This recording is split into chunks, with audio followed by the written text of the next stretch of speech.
നമ്മുടെ ഭൂമിയിൽ ഒരു രാജ്യമുണ്ട്. അതിന്റെ സൈസ് നിങ്ങളുടെ ഗ്രാമത്തേക്കാൾ പോലും വളരെ ചെറുതാണെന്ന് വിശ്വസിക്കാമോ?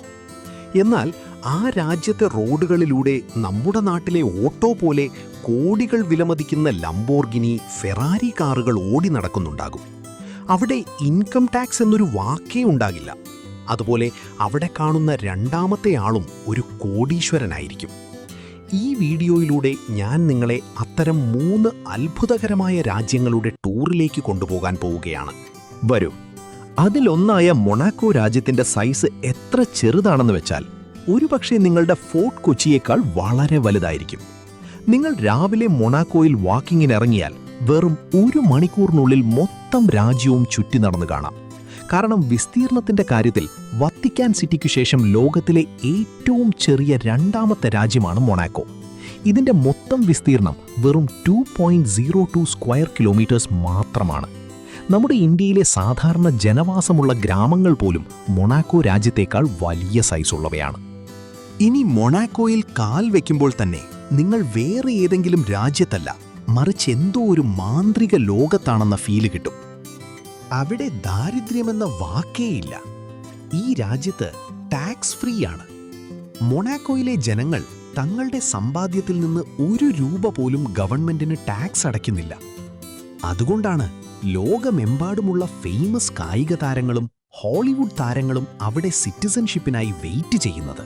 ലോകത്തിൽ ഏറ്റവും കൂടുതൽ പോലീസ് ഫോഴ്സുള്ള രാജ്യമാണ് മൊണാക്കോ. അവിടെ അങ്ങോളം ഇങ്ങോളമുള്ള ഹൈടെക് ക്യാമറകൾ കാരണം ക്രൈം റേറ്റ് വളരെ വളരെ കുറവാണ്. കഴിഞ്ഞ 10 വർഷത്തിനിടയിൽ അവിടെ സ്ത്രീകൾക്കെതിരെ ഒരൊറ്റ ലൈംഗിക അതിക്രമം പോലും നടന്നിട്ടില്ല. ഈ രാജ്യത്തെ മെഡിക്കൽ ഫെസിലിറ്റീസും വളരെ അഡ്വാൻസ്ഡ് ആണ്. അവിടുത്തെ ജനങ്ങളുടെ ശരാശരി ആയുസ് ഏകദേശം 90 വർഷത്തോളമാണ്. മൊണാക്കോ ഒരു മലമ്പ്രദേശമാണെങ്കിലും ജനങ്ങൾക്ക് വേണ്ടി രാജ്യത്തുടനീളം പബ്ലിക് ലിഫ്റ്റുകളും എസ്കലേറ്ററുകളും ഒക്കെയുണ്ട്. ഇനി മൊണാക്കോയിൽ ജനങ്ങൾ ഡിസിപ്ലിന് വളരെയധികം ഇമ്പോർട്ടൻസ് കൊടുക്കുന്നുണ്ട്. നിങ്ങൾ റോഡിലൂടെ ഷർട്ട് ഊരി നടക്കുവാനാണെങ്കിൽ വലിയ ഫൈൻ അടയ്ക്കേണ്ടി വരും. അതുപോലെ റോഡിലൊരു ചെറിയ പേപ്പർ കഷ്ണം വീഴ്ത്തിയാലോ CCTV ക്യാമറകൾ നിങ്ങളെ പെട്ടെന്ന് പിടിക്കും. ഈ രാജ്യത്തെ എല്ലാവരെയും അട്രാക്റ്റ് ചെയ്യുന്ന മറ്റൊരു പ്രധാന കാര്യമാണ് മൊണാക്കോ ഗ്രാൻഡ് പ്രിക്സ്. വർഷത്തിലൊരിക്കൽ അവിടുത്തെ സാധാരണ റോഡുകൾ ലോകത്തിലെ ഏറ്റവും ഡേഞ്ചറസ് റേസിംഗ് ട്രാക്കായി മാറും. ഫോർമുല 1 കാറുകൾ മണിക്കൂറിൽ 300 കിലോമീറ്റർ സ്പീഡിൽ ആ ചെറിയ സ്ട്രീറ്റുകളിലൂടെ പോകുമ്പോൾ രാജ്യം മുഴുവൻ പ്രകമ്പനം കൊള്ളും. ജനങ്ങൾ തങ്ങളുടെ വീടുകളുടെ ബാൽക്കണിയിലിരുന്ന് ആ റേസ് എൻജോയ് ചെയ്യുന്നു. റേസിനായി സ്പെഷ്യൽ സ്റ്റേഡിയം ഇല്ലാത്ത ഏക രാജ്യമാണിത്.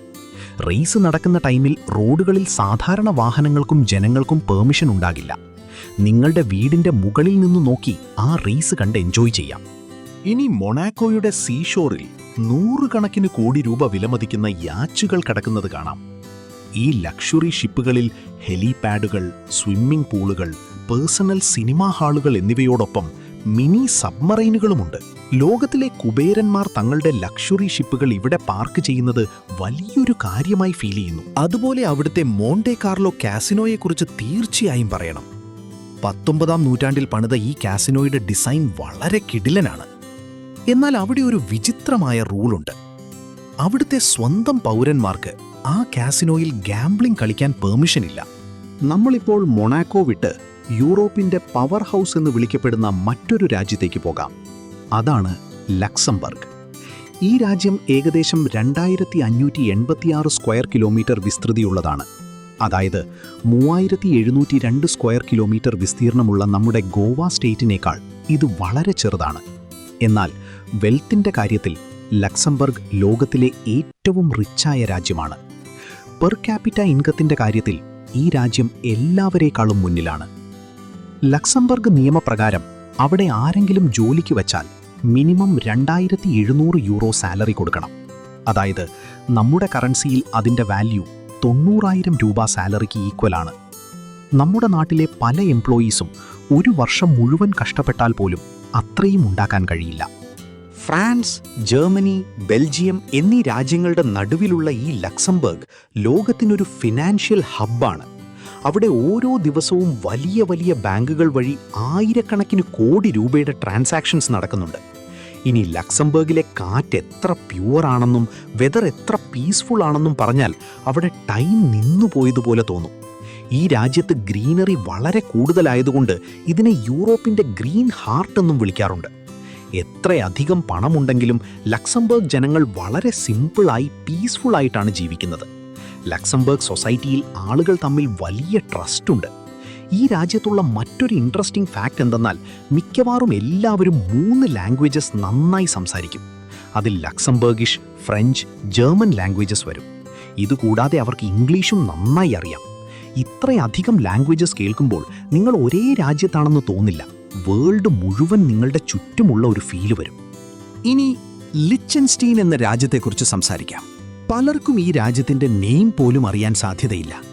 ഈ രാജ്യം ഓസ്ട്രിയ, സ്വിറ്റ്സർലൻഡ് രാജ്യങ്ങളുടെ ബോർഡറുകൾക്കിടയിലുള്ള ആൽപ്സ് മൗണ്ടൻസിലെ ഒരു അത്ഭുതം പോലെയാണ്. ഇതിൻ്റെ സൈസ് വെറും 126 സ്ക്വയർ കിലോമീറ്റർ മാത്രമാണ്. അതായത് നമ്മുടെ ക്യാപിറ്റലായ ഡൽഹിയേക്കാൾ ഏകദേശം 10 ടൈംസ് ചെറുതാണ്. എന്നാൽ ലിച്ചൻസ്റ്റീൻ്റെ ഒറിജിനൽ പവർ ആ രാജ്യത്തിൻ്റെ വെൽത്തിലാണ്. അവിടെ പെർ ക്യാപിറ്റ ഇൻകം എത്രയധികം ഹൈ ആണെന്ന് വെച്ചാൽ ഈ രാജ്യത്ത് പാവപ്പെട്ടവർ എന്നൊരു വിഭാഗമേ ഇല്ല. നമ്മുടെ ഇന്ത്യയിലെ ആവറേജ് മന്ത്ലി ഇൻകം 16,000 മുതൽ 17,000 ആണെങ്കിൽ ലിച്ചൻസ്റ്റീനിൽ അത് ഏകദേശം $10,000. അതായത് നമ്മുടെ കറൻസിയിൽ ഏകദേശം 9 ലക്ഷം രൂപയോളം വരും.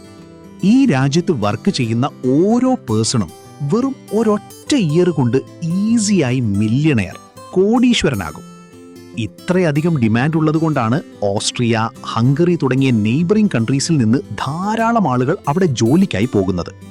അങ്ങനെ അപ്പുറത്തെ രാജ്യങ്ങളിൽ നിന്ന് വരുന്നവർക്ക് പാസ്പോർട്ടോ ഒന്നും ആവശ്യമില്ല. അവർ രാവിലത്തെ ജോലിക്ക് വന്ന് ഈവനിംഗ് സ്വന്തം കൺട്രിയിലേക്ക് തിരിച്ചു പോകും. ലിച്ചൻസ്റ്റീൻ ഇത്രയും റിച്ച് ആകാൻ കാരണം അവിടുത്തെ ബിസിനസ് സിസ്റ്റമാണ്. അവിടെ ഒരുപാട് ഹൈടെക് ഇൻഡസ്ട്രിയൽ സെന്റേഴ്സ് ഉണ്ട്. World class machinery, dental equipments, specially artificial പല്ലുകൾ, ഫാർമ പ്രോഡക്ട്സ് ഒക്കെ ഇവിടെയാണ് മാനുഫാക്ചർ ചെയ്യുന്നത്. മഞ്ഞുമൂടിയ പർവ്വതങ്ങളും പച്ചയായ വാലികളും മേഘം തൊടുന്ന പർവ്വതങ്ങളും ലിച്ചൻസ്റ്റീനെ ഒരു മാന്ത്രിക ലോകമാക്കി മാറ്റുന്നു. ഇവിടുത്തെ റാറ്റിഗൻ മൗണ്ടൻസ് ട്രെക്കിങ്ങിനും സ്കീയിങ്ങിനും വളരെ ഫേമസ് ആണ്. വിന്റർ സീസണിൽ ഈ കുന്നുകൾ സ്നോ കൊണ്ട് കൂടുതൽ ബ്യൂട്ടിഫുള്ളായി മാറും. ഇനി ലിച്ചൻസ്റ്റീൻ ഒരു പ്രിൻസ്ലി സ്റ്റേറ്റ് ആണ്. അതായത് ഇവിടെ ഇപ്പോഴും കിങ്സിൻ്റെ റൂളാണ് നടക്കുന്നത്. ആ രാജ്യത്തെ കിങ് തൻ്റെ ആൻസസ്റ്റേഴ്സ് ബിൽഡ് ചെയ്ത വാദുസ് പാലസിലാണ് താമസിക്കുന്നത്. അവിടെ നിന്നാൽ അദ്ദേഹത്തിന് രാജ്യം മുഴുവൻ ക്ലിയറായി കാണാൻ കഴിയും. ഇതുപോലെ ഇവിടുത്തെ വെതർ ഗ്രേപ്സ് കൾട്ടിവേഷന് വളരെ സൂട്ടബിളാണ്. അതുകൊണ്ടാണ് ഈ രാജ്യത്ത് എവിടെ നോക്കിയാലും ഗ്രേപ്പ് ഗാർഡൻസ് കാണുന്നത്. ഈ ഗ്രേപ്സ് യൂസ് ചെയ്ത് ഇവിടെ കിഡിലൻ വൈൻ മാനുഫാക്ചർ ചെയ്യുന്നു. ലിച്ചൻസ്റ്റീൻ വൈൻ വേൾഡിലെ തന്നെ ബെസ്റ്റായി പേര് കേട്ടിട്ടുണ്ട്. അവിടുത്തെ ജനങ്ങൾക്ക് പാർട്ടീസ് വളരെ ഇഷ്ടമാണ്. നമ്മുടെ ഇന്ത്യയിൽ ഇൻഡിപെൻഡൻസ് ഡേ സെലിബ്രേറ്റ് ചെയ്യുന്ന ആഗസ്റ്റ് 15-ാം തീയതി ലിച്ചൻസ്റ്റീനിലും ഒരു ബിഗ് സെലിബ്രേഷൻ നടക്കുന്നുണ്ട്. കാരണം അന്ന് തന്നെയാണ് അവിടുത്തെ ഓൾഡ് കിങ് ഫ്രാൻസ് ജോസഫിന്റെ ബർത്ത്ഡേ. ഇത് പ്രമാണിച്ച് ലിച്ചൻസ്റ്റീൻ കിങ് തന്റെ പീപ്പിളിനെല്ലാം ഗ്രാൻഡ് പാർട്ടി കൊടുക്കുന്നു. അന്ന് കറണ്ടായിട്ടുള്ള king prince Hans Adam II തന്റെ പാലസ് ഗാർഡൻസ് രാജ്യത്തിലെ എല്ലാ പീപ്പിളിനും ഓപ്പൺ ചെയ്തു കൊടുക്കും. കുട്ടികളെന്നോ പ്രായമായവരെന്നോ വ്യത്യാസമില്ലാതെ ഓരോ സിറ്റിസനും കിങ്ങിന്റെ പാലസിലേക്ക് പോകാം. ആ പാർട്ടിയിൽ പീപ്പിളിനെല്ലാം പലതരം വൈൻസും ഫുഡ്സും അവൈലബിൾ ആണ്. ഇനി മറ്റൊരു ഇൻട്രസ്റ്റിംഗ് കാര്യം, ലിച്ചൻസ്റ്റീന് സ്വന്തമായി യാതൊരു ആർമിയും മിലിറ്ററിയുമില്ല. സമാധാനത്തേക്കാൾ വലിയ ആയുധമില്ലെന്നാണ് അവരുടെ വിശ്വാസം. 1868 തന്നെ അവരവരുടെ ആർമി സിസ്റ്റം ക്യാൻസൽ ചെയ്തു. ഇത്രയും വെൽത്ത് ഉണ്ടെങ്കിലും ഈ രാജ്യത്ത് ഒരേ ഒരു എയർപോർട്ട് പോലുമില്ല. നിങ്ങൾക്ക് ഫ്ലൈറ്റിൽ കയറണമെങ്കിൽ തൊട്ടടുത്തുള്ള ഓസ്ട്രിയ കൺട്രിയിലേക്ക് പോകണം. റോഡ്വേ വഴി അവിടേക്ക് പോകാൻ വെറും മിനിറ്റ്സ് മാത്രമേ എടുക്കൂ. ആർമി ഇല്ലെങ്കിലും ലിച്ചൻസ്റ്റീൻ വളരെ സേഫായ കൺട്രിയാണ്. അവിടുത്തെ സെക്യൂരിറ്റി എത്രത്തോളം പെർഫെക്റ്റ് ആണെന്ന് വെച്ചാൽ നൈറ്റ് ടൈമിൽ കിടന്നുറങ്ങുമ്പോൾ പോലും പലരും അവരുടെ വീടുകളുടെ ഡോറ് പോലും ലോക്ക് ചെയ്യാറില്ല. ഈ ബ്യൂട്ടിഫുൾ ലിച്ചൻസ്റ്റീൻ രാജ്യത്തിന്റെ ഒറിജിനൽ വെൽത്ത് മണി മാത്രമല്ല, അവർക്കുള്ള പീസ് കൂടിയാണ്.